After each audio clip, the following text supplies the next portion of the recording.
Hey, Justin here, FNK Classic Cars, sitting down on the job today. Wanted to do a quick how-to for a cheap, easy fix. I'm sure there's a right way to do this, and this isn't necessarily it. But these 57 Chevys, some came with reverse lights and some came with the reverse light fill panels. I don't know what mine had. It came like that, kind of holy. I got these off of Swamp Thing. You can check Swamp Thing out in a previous video. But I made some simple brackets. I wanted to just share that with you and show you how well they worked. I did it here on the other side of the vehicle. So thought I would share this. It didn't occur to me until I'd already had one side done, but I went to Lowe's and I bought these, I don't know what they are, like just a metal strip. They're over by the lumber stuff, and I cut it down to about 5 inches and I got a set of wing nuts and some bolts, M5 by 80 and about an inch long, and I got the corresponding wing nuts just so I could reach up and get a hold of it easy. You don't need a lot of torque to hold it in place. Got a big fat washer and a little lock washer in there. Go ahead and give you a close-up on everything that I used to do it. The bracket, of course, that one's been cut in half, but it looks about like that, again, at Lowe's. And a couple washers, little lock washer, a fat washer there. This was the bolts that I used, and the wing nuts. Like I said, a couple bucks a pack, not much. Tape measure, 5 inches, screwdriver, Phillips head, and something to cut that, whatever that is, that bracket or that strip, that strap. I found that over in the lumber yard. And it went together pretty well. So obviously the bolt goes through the fill panel, through the bracket in the back, which has a large hole in it, gives you some wiggle room. Put the big fat washer in, and the little guy, lock washer. I've lost my wing nut. There it is. And I just start the wing nut on the back. I basically have my sandwich made. And it comes with the edges kind of clipped down already, which works real well, as you can feed this in. And then it actually allows you to get inside of there to get the bracket in place. Now this part's a little more fun, but it's not terrible. You have to get your screwdriver in there, lay down and reach up inside and grab that wing nut. And the bracket's long enough that no matter where it ends up, it'll hold things in place. So we're gonna try to do that now. I'm gonna pre-tighten a little ahead of time.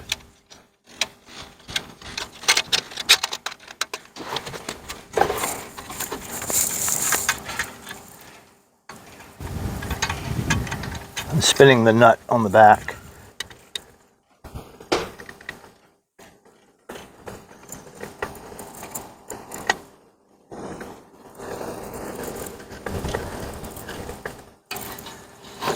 And that's basically it. Just make sure it's positioned in place and tight. And it is. And there you have it. Your reverse light fills in just a matter of a couple of minutes. It was cheap. I think I spent less than $5 over at Lowe's for that stuff. And again, I know there's probably a right way. There's probably a bracket. I was just winging it. We're getting ready to take this car to Ocean City. Leon and I, he's going to have the other 57 in the opposite color scheme. So didn't have a lot of time, wasn't going to wait on parts, didn't want to do a lot of research. So this was my solution to fill that in and make it look a little more complete. So hope that helps. If you have another suggestion, a way you've done it, or if there's a professional way and you've got some parts you can link up in the comments section, I'd be happy to take it. So in the future I can do it the right way. That's it. I'm Justin, FNK Classic Cars. We'll see you on the next one.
Hey, Justin, FNK Classic Cars, still sitting down on the job. Another quick, easy thing to do. I wanted to get these front bumper guards put on the car before our beach trip. I found them online. Guy had them down south. A friend of mine, Joey, picked them up for me and shipped them up. Had most of the hardware, missing one piece. So I'm going to improvise again. I know maybe not the right way, but you know, necessity is the mother of invention. So we're going to use a washer and this nut, and it'll do the job for now. You'll see a little bit of the nut sticking down below, but you really have to get down low to kind of see it. So not too worried about it. These guards are marked left and right. I stuck this one here. It's still not tight, but I just want to show you how simple these go on. If you have your bracket ready at top, it kind of grabs in place. You have to tighten that at some point. But before you get that far, you want to measure over about 5 inches from this point in the bumper to the edge of the guard. That way it puts the placement about where you want it. You scooch over.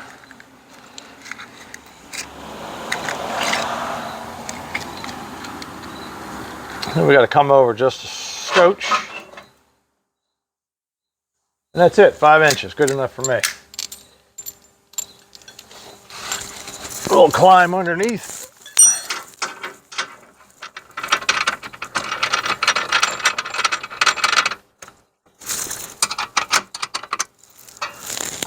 Just a little snug until we can get this top one in place.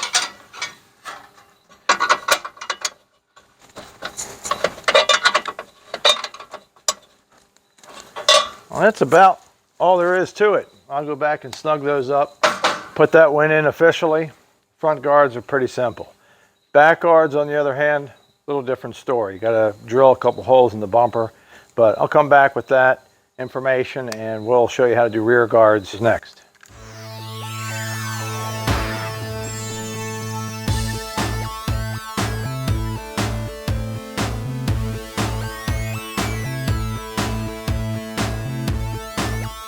Hey, Justin here, FNK Classic Cars.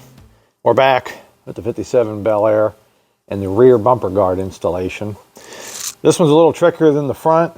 It requires some drilling and measuring to kind of get things in the right place. So this isn't a comprehensive installation.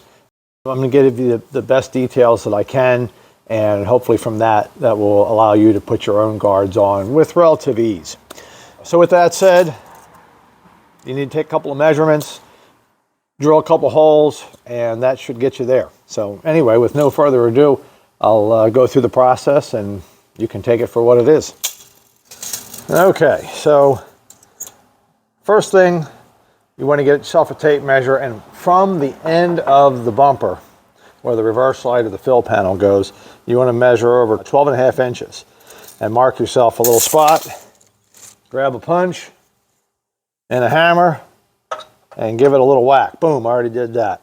So I got a little spot to start with. And the same with the other side, just measure over 12.5 inches, little marker, and hit it with a punch.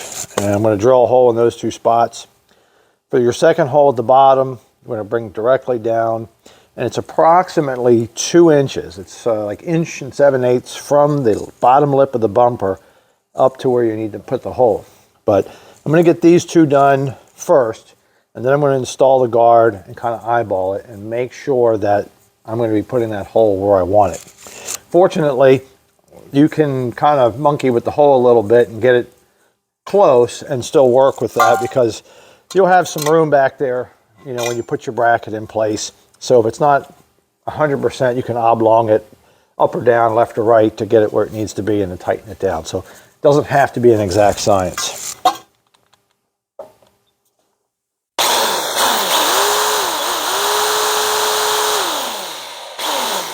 All right, so we've got our pilot hole drilled. It just started with a small hole there, moved up a drill bit size here. And then the final drill hole will be about 3/8, and that'll allow the bolt to go in.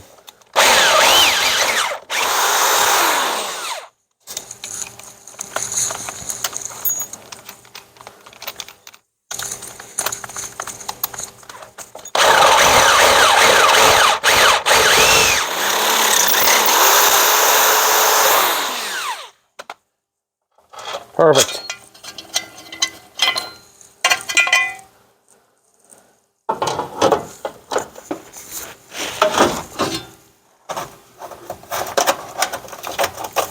Back of this bumper's a little crusty, but we should be able to get that to go in there. I just want to get a feel for where this thing should end up.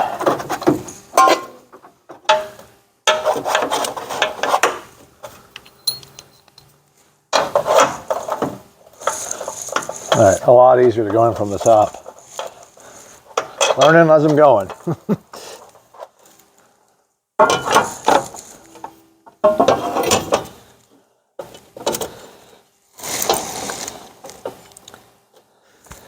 All right, so I test fit the guard on, and I actually left the bolt in the bottom. Since this bumper is obviously not pristine, I just kind of moved it around to get my marks. And it is about 1 7/8, 2 inches. And I held the guard pretty straight, so I feel confident the hole is in basically the right area. And again, you've got some wiggle room here to work with to line it up. So you don't have to be, real precise about it. Obviously, you want to get it as close as you can.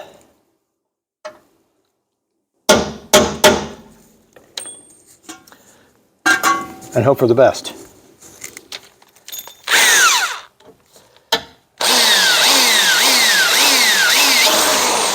Yep.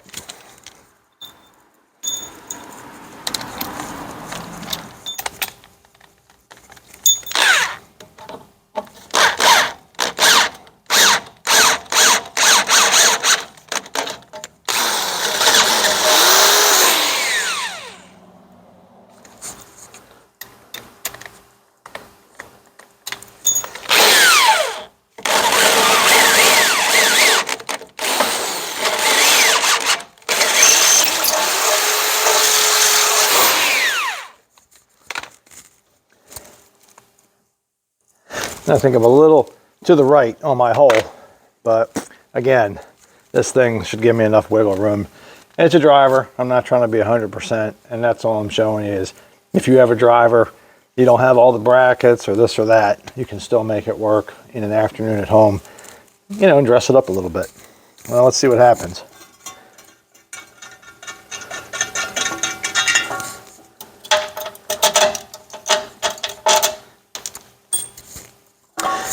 And I don't have the complete bottom brackets. I'm just using a big washer, kind of support it from the back. That'll definitely do the trick. Okay, so that's it for putting the bumper guard on. We'll get the other one on and wrap things up. We're running out of daylight now, so basically again, from the edge of the bumperette to the center hole right in the ridge of the bumper is 12.5 inches. And your second hole from the bottom, this very bottom lip, is about 1 7/8, 2 inches. Punch, punch, drill, drill, guard on, bolts in the back. It does take a little bit of massaging to get things going. It wasn't like it just popped right on there. So, but I think it improves the look of the car and gives a little bit more class, a little more character. Eventually I'll get a rear bumper for this car, but again, we're going to the beach. It's a driver, and we're just looking to have a good time. So here it is. I hope you enjoyed. We'll see you on the next one.